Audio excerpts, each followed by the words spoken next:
నిన్నటి దినము మొట్టమొదటిసారిగా కడప జిల్లా నుంచి ఇడుగులపాయలో స్వర్గీయ రాజశేఖర రెడ్డి గారికి పూజలు నిర్వహించి అక్కడి నుంచి ప్రచారం మే 13వ తారీఖున జరిగే ఎన్నికల్లో ప్రచారం కోసమై మొట్టమొదటిసారి మన పొద్దుటూరు పట్టణానికి రావడం జరిగింది. ఆయన టైమింగ్ బాగా లేట్ అయిపోయిన కారణంగా వచ్చిన వాళ్ళందరూ రాలేదని వెళ్ళిపోవడం కూడా జరిగింది. నిన్న ముఖ్యమంత్రి గారి మీటింగు పూర్తిగా ఫెయిల్యూర్ అయిపోయింది. ఆయన యొక్క స్పీచ్కి కానీ మన పొద్దుటూరు ఎమ్మెల్యే స్పీచ్కి కానీ ఏమాత్రం సంబంధం లేదు. ప్రజల నుంచి స్పందన ఏమాత్రం కూడా పూర్తిగా కొరవడింది. మరి జగన్మోహన్ రెడ్డి గారు చెప్తూ మొట్టమొదటి ఎన్నికల ప్రచారము జిల్లాకు అంతటికి గెలిచి పొద్దుటూరులో పెడుతున్నాను, భారీగా జనాన్ని సమీకరించాలని చెప్పినప్పటికీ కూడా అందరూ ప్రజాప్రతినిధులందరూ ఎమ్మెల్యేలు కానీ వాళ్ళందరూ కూడా పెద్దగా సీరియస్గా తీసుకోకుండా ఏదో మామ అనిపించడం జరిగింది. మన పొద్దుటూరు నుంచి అయితే గ్రామీణ ప్రాంతాల నుంచి ఏదో 10 మంది తప్పక టౌన్లో నుంచి ఎవరు కూడా రాలేదు. కాబట్టి ముఖ్యమంత్రి గారి సభ మొట్టమొదటి సభ ఫెయిల్యూర్ అయిపోవడము, తెలుగుదేశం పార్టీ అధికారంలోకి వస్తుంది అనే దానికి ఒక ఇండికేషన్. తర్వాత ఆయన స్పీచ్లో మాట్లాడినాడు, Telugu Desam party, BJP party, Janasena party కూటమి ఏర్పడింది. ఈ కూటమి వాళ్ళందరూ కలిస్తే కానీ నన్ను ఎదురించలేని పరిస్థితుల్లో వాళ్ళందరూ కలయిక పచ్చదనం వాళ్ళందరూ కలుసుకొని వాళ్ళందరూ పోతున్నారు. నరేంద్ర మోడీ గారిని 5 సంవత్సరాలు నువ్వు నరేంద్ర మోడీ గారిని పొద్దు జనసేన పార్టీని తెలుగుదేశం పార్టీని వాళ్ళు ముగ్గురు కలుస్తున్నారు, నా మీదకి ఏకమయ్యని అంటున్నాడు. నీ దగ్గరికి వచ్చేవాడు ఎవడు ఉన్నాడా? నిన్ను నమ్మేవాడు ఎవడు ఉన్నాడు? నీ దగ్గరికి వచ్చేవాడు ఎవరు ఉన్నారు? నిన్ను మేము కలుసుకుంటామని అడిగేవాడు లేరు. 2 సిపిఐ, సిపిఎం అందరూ ప్రతి పార్టీలు కూడా నిన్ను వ్యతిరేకిస్తున్నాయి. నీ దగ్గరికి వచ్చే పరిస్థితి ఏ పార్టీ కూడా లేదు. నిన్ను ఎవరు నమ్మడంలే. ఈ ఆంధ్ర రాష్ట్రాన్ని దోస్తున్నావు, 43,000 కోట్ల రూపాయలు ప్రభుత్వం సొమ్ము దోచేసినవని 16 నెలలు జైల్లో ఉండబడిన నిన్ను ఎవరు కూడా నమ్మడంలే. నువ్వు నా దగ్గరికి రాలేదు, మేము వాళ్ళందరూ భయపడి వాళ్ళందరూ కలుసుకుంటున్నారు. భయంతో కాదు, నీలాంటి ఆర్థిక నేరగాడిని తుదముట్టించి సమాధి చేసేదానికోసం కలుసుకుంటున్నారు. మరి జగన్మోహన్ రెడ్డి గారు సెంట్రల్లో ముఖ్యమంత్రి నరేంద్ర మోడీ గారిని ఎందుకు 25 సంవత్సరాలు ఆయన పాదాలు పట్టుకొని రాకులాడుతూ ఉన్నాడు, పోయినప్పుడల్లా కాళ్ళకు దండం పెట్టా ఉన్నాడు? దేనికోసం నువ్వు వాళ్ళతో సన్నిహితంగా నువ్వు కలిసినావు? 25 మంది ఎంపీలు ఇస్తే కేంద్రం మెడలు వంచి మనకు స్వతంత్ర ప్రతిపత్తిగా హోదా చేస్తానని చెప్పినావు. నువ్వేమైనా చేసినావా?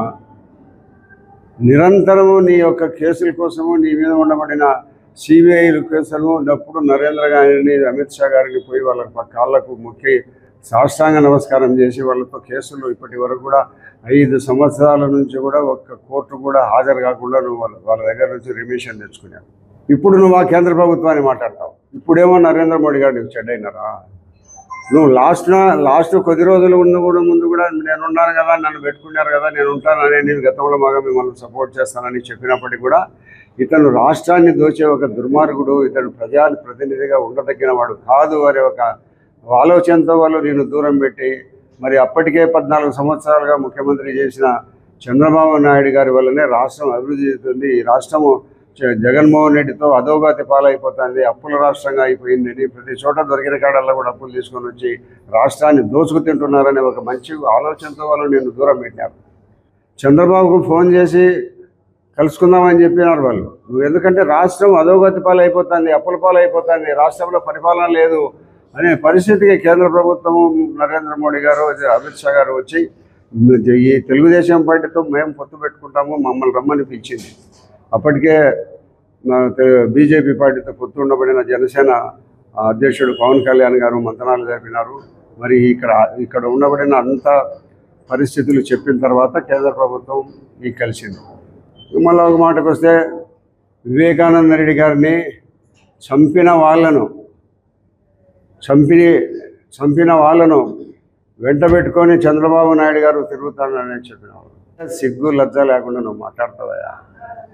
నీ మీద నీ అవినాష్ రెడ్డి మీద నీకు కావాల్సిన వాళ్ళందరి మీద సిబిఐ కేసులు పెట్టి కోర్టులలో కేసులు నడుస్తున్నారు, జైళ్ళల్లో ఉంటాంటే కూడా నువ్వుగా వాళ్ళ ఇద్దరు అల్లుడు చంపినాడని మాట్లాడతావు. ఎంత దుర్మార్గం! నీకు మాట్లాడడానికి ఎట్లా బుద్ధి వచ్చింది ఈ మాట మాట్లాడడానికి? తండ్రిని చంపుకుంటాడు ఎవరన్నా? ఆ తండ్రిని చంపినాడని మరి రాజశేఖర రెడ్డి గారిని, సునీత గారిని, షర్మిల గారిని వీళ్ళందరూ పోటీ చేస్తారని చెప్తారు. కానీ వీళ్ళందరూ దగ్గర పెట్టుకొని చంద్రబాబు నాయుడు గారు మాట్లాడుతున్నారు. చంద్రబాబు నాయుడు గారు షర్మిల ఎక్కడ కలుసుకున్నారు ఎప్పుడన్నా? ఏదో పెళ్ళిళ్ళలో సందర్భాల్లో కలిసిండదు తప్పక సిద్ధాంతాల పరంగా వాళ్ళు తెలుగుదేశం పార్టీకి, కాంగ్రెస్ పార్టీకి దూరం కలవరు. సునీత గారు ఏమైనా ఒకసారి కలిసిండొచ్చు తప్పక నీ మాదిరిగా కేంద్ర ప్రభుత్వానికి పోయినన్ని సార్లు వాళ్ళు చంద్రబాబు నాయుడు గారి దగ్గరికి రాజశేఖర రెడ్డి గారు కానీ సునీత గారు రాలే. నీ దగ్గరికి వచ్చినారు, సాయం చెయ్యి, మా తండ్రి చనిపోయినాడని వచ్చినారు. కానీ నువ్వేం చెప్పినావు? ఈ అవినాష్ రెడ్డి గారు వీళ్ళందరూ నీ చట్టపరమైన చర్యలు తీసుకొని వాళ్ళను దోషులుగా గుర్తిస్తే అవినాష్ రెడ్డి బీజేపీ పార్టీలోకి వెళ్ళిపోతాడు అని మాట్లాడారు. ఇప్పుడు నిస్సిగ్గుగా చంద్రబాబు నాయుడు గారిని, వివేకానంద రెడ్డిని చంపిన వారిని ఎంట పెట్టుకొని తిరుగుతాడని మాట్లాడుతావు. నువ్వేమో మనిషివయా? నీకు మానవత్వం ఉందా? మానవత్వ విలువలు ఉన్నాయా? నీకు ఒక మనసు ఉందా? జిల్లా రాష్ట్ర ప్రజలకందరికీ తెలుసు ఎవరు చంపినారని. వాళ్ళు చంపిన వాళ్ళు జైళ్ళల్లో ఉన్నారు. ఆ జైళ్ళల్లో ఉండబడినా కూడా నువ్వు చంద్రబాబు నాయుడు గారి వాళ్ళను చంపిన వాళ్ళని ఎంట పెట్టుకొని తిరుగుతాడని మాట్లాడతాడే. ప్రజలందరూ గమనిస్తున్నారు. ప్రజలందరూ వేరే వాళ్ళు ఏదో నువ్వు ఏం చెప్పినా ఏంటంత పరిస్థితులు లేరు. నువ్వు చంపిన వాళ్ళ కోసం నువ్వు కోర్టులో సిబిఐ కేసు వేసినావు, ఎవరో దోషులు ఎవరో తేల్చాలని. సిబిఐ కేసును విత్డ్రా చేసుకున్నావు. ఎందుకు విత్డ్రా చేసుకున్నావు? సిబిఐ అంటే నువ్వు చెప్పినట్టు ఇప్పుడు తేల్చిండే వాళ్ళు కదా. నీకు అప్పటికే దోషులు తెలుసు, నీకు నీ భార్యకు దోషులు ఎవరు చంపింది తెలుసు. కాబట్టి సిబిఐ వస్తే నిష్పక్షపాతంగా ఎంక్వైరీ జరుగుతాయి. ఎంక్వైరీలో మనం బయటపడతాం, మనం చేసిన తప్పులు బయటపడతాయని నువ్వు సిబిఐని ఉపసంహరించుకున్నావు.